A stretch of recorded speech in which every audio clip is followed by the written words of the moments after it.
It's all happening for you. For you. And I get it, my friends. I get it. I know you're saying to yourself, that thing that happened, that's happening, that's for me. Doesn't really feel like that's for me. That kind of feels like that's destroying me. And maybe that's the point. Maybe there's something in you that needed to die or needs to die.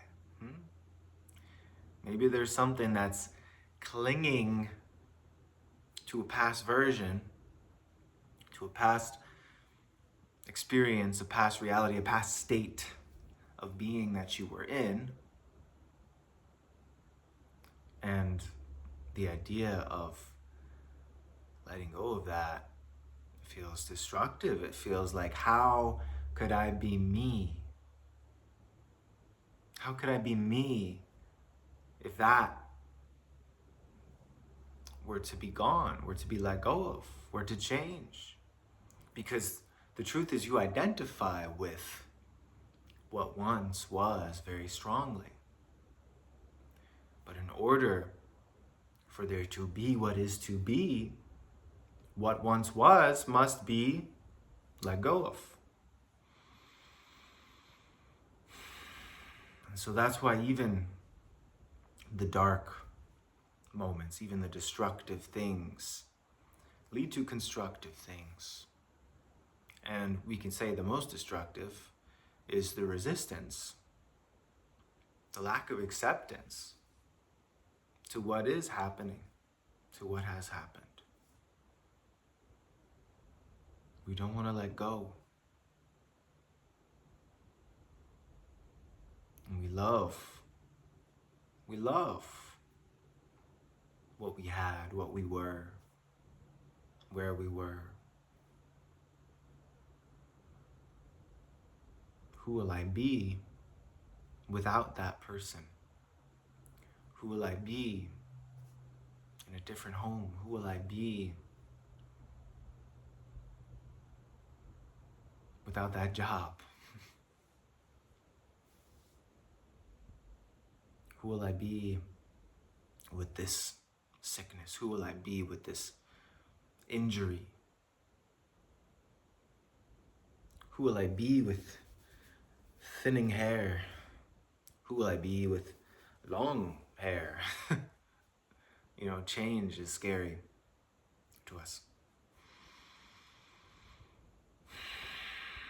But change is the way of things.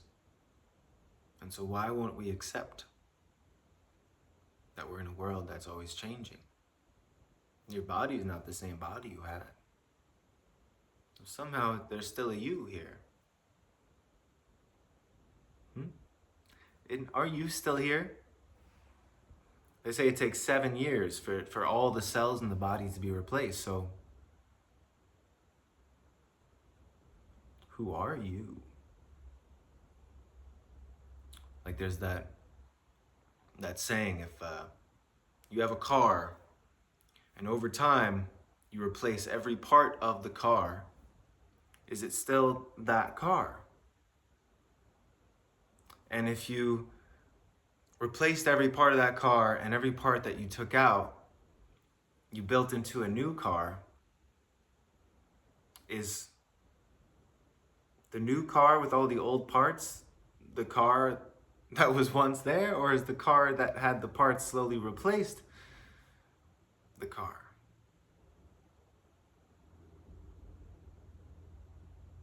We're going deep with this one, okay? So this body, always changing. New cells every day. Completely new body, 7 years. Self-regenerating biological wonder. This body is nature. Nature is. It's a miracle. So if you have a new body every 7 years, where are you? And clearly, Your mind is not the same mind. I mean, you don't think about the same things you thought about when you were 7 years old, or 17, or 27, or 37, 47, 57, 67. I mean, really, any given moment, what you could be thinking about is different. It's the mind's always changing, body's always changing. Somehow, you're still you.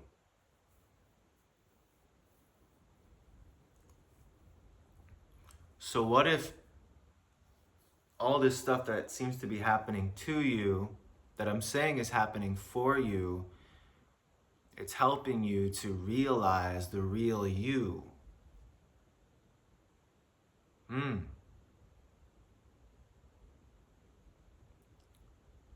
The real you is actually unaffected. Don't you have this feeling? I think we all have it deep down, that no matter what, it's like, I'm still good. Like, I'm still here. You know, the world can beat down upon you. But when you stay centered in this sense of beingness, this sense of self, you know, some people, we call it God, we call it consciousness, the eternal. What is, the isness, beingness. When we stay centered, grounded in this God self, it's like the world can beat down upon you. Your own mind can beat down upon you. Situation after situation, all these changes, and yet here you still are. Here you still are. Your body changes, new body, you're still here. Mind changes, different thoughts, you're still here. You're still you. How do you know that you're you when everything else is changing?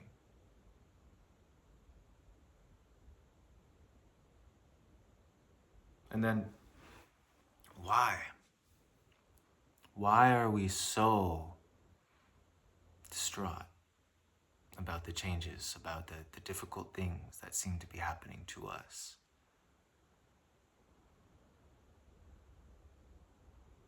Truthfully, it's because by our state of being, we have brought these things about. And it's not to say that you're at fault, but you are the sole cause. Your being is the cause. From the field, all emanates forth. It's not necessarily that you took this action and it caused this. It's the actions that spring forth, the situations that occur, are all a product of the energetic field, of the totality. Because we can trace cause and effect back forever. So you said this, and it made me do this. Or, you said this, and it made me feel like this, and that's why I did this. And I'll be like, well, I only said this because you did this, and it made me feel like this. Yeah, but I only said that because you had done this, and it made me feel this way, so I had to say that. Do you see how we can just trace cause and effect back infinitely, and we can continually shift the blame to something else? So what I'm saying is that what is happening is a result of the field. It is a result of the state of being that you are embodying.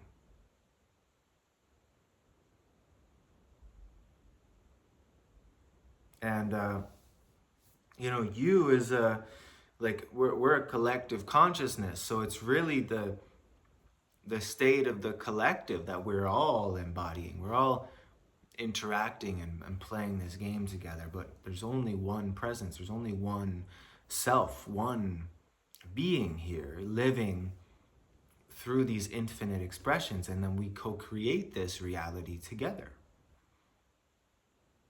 Which is why we can't sit here and say it's your fault.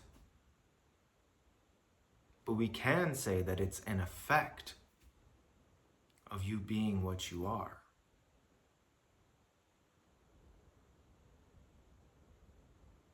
And if we're really honest, what were the things that I was thinking consistently that was shaping how I was feeling, that was shaping my actions? And thus led to whatever had to happen. Because whatever happens has to happen, otherwise it wouldn't have happened. And that is the law of the universe. That whatever occurs is happening in a perfection, because this whole thing is, it's mathematical.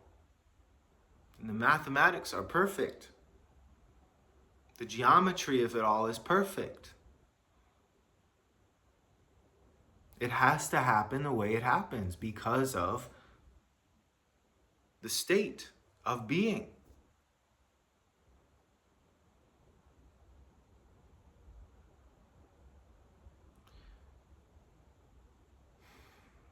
And so our only crime really is ignorance.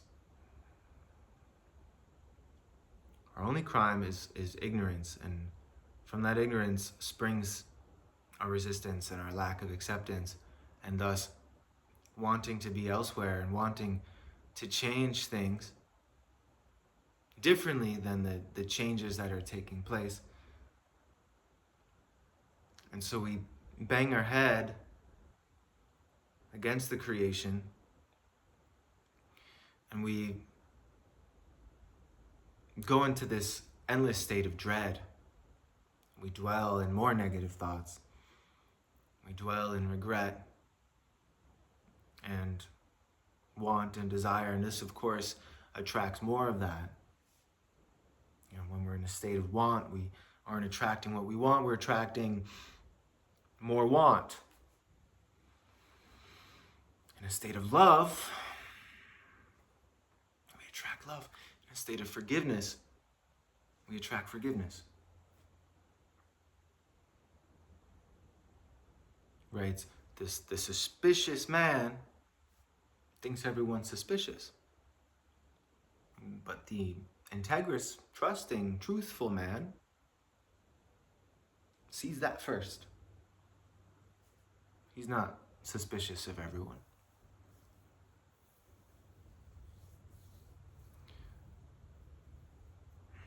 So how can we accept?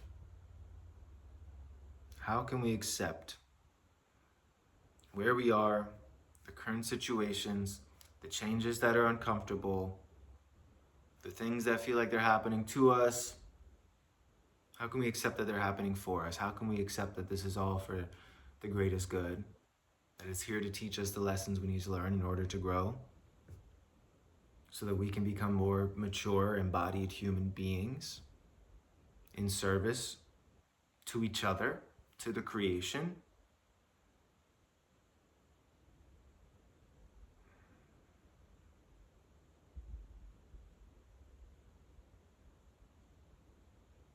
I would like to say it starts with your breath. It's like, how well can you just breathe into what is here? How well can you just be here with what is here without trying to change it?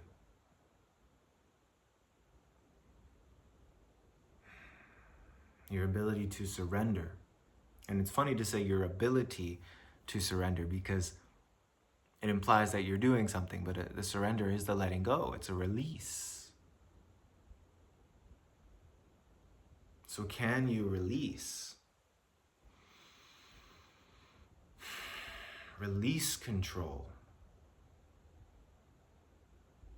Give it to God. And equally important is, as much as you give it up to God, you also work and perform as if it's all on you. So be light in your heart, knowing that God's got you and God's working through you, and show up and do it.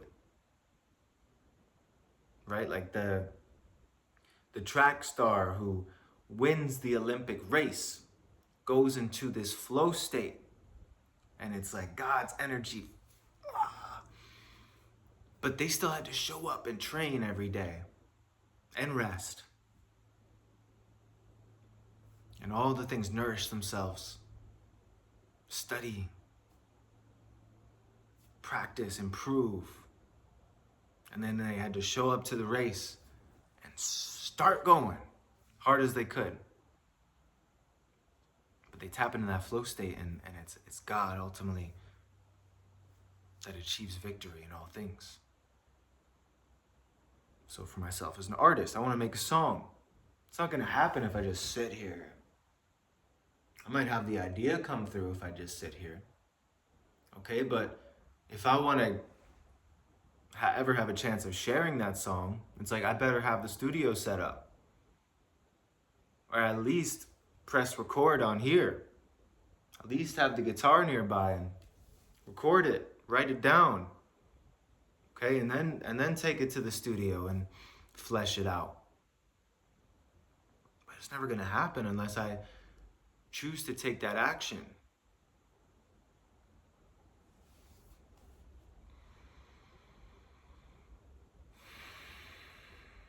And I realized this many years ago, certain difficult emotional things that would happen, and then I'd write a song about it. And as this song came through me, I realized it's like, wow, I never would have written this unless I just went through that. And now what I've written here, I'm gonna share, and then I witnessed that thing that I share helps other people. It brings some sort of relief to them. It brings some sort of peace to them. It reminds them. It gives them a chance for them to surrender and let go. It inspires them to create of their own.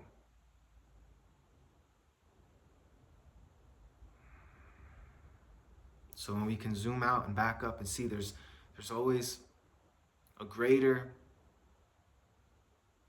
purpose to whatever we're going through than just us. Not just about you. It's about the totality.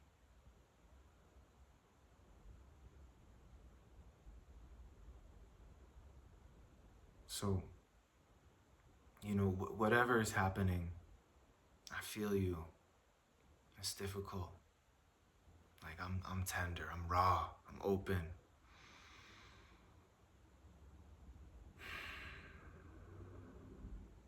And we gotta feel that. You gotta feel that, but only by feeling that and accepting it and being with it will you be able to pull from it what's there. You gotta meet it. You gotta meet it head on.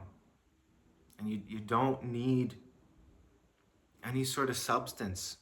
The substances can help sometimes to open you up and put you in that place where you can't really escape. You gotta just sit with it. But you can also just sit with it and just have some self-control, have some discipline to just sit with it, to just feel it. Otherwise, life's gonna make you feel it, or life's gonna show you what happens when you avoid it. Then more stuff piles on, it snowballs, it becomes more what it needs to be. And then, of course, there's the lesson again. That's happening for you too. Trying to show you, like, hey, don't avoid this stuff. Look it right in the eyes. Look your fear in the eyes and send love to it. Because even the darkest demon, there is a pure being beneath. So can you find that pure being beneath and love that without getting sucked into the whole drama around it. We can apply this to everything and all things and all beings, to your own self. Because you might think, wow, I'm a terrible person. I'm the worst. But when you really dig into your heart, are you? Didn't you just actually wanted to do right? Even the ill intent moments, like there was this ignorance, maybe there was revenge on your mind, and it came from an ignorance, not understanding what that really meant. You still just wanted to do right by yourself, by someone else.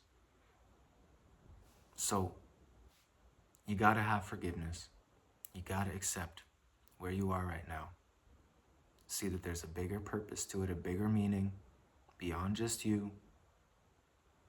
It's here to teach you really important lessons.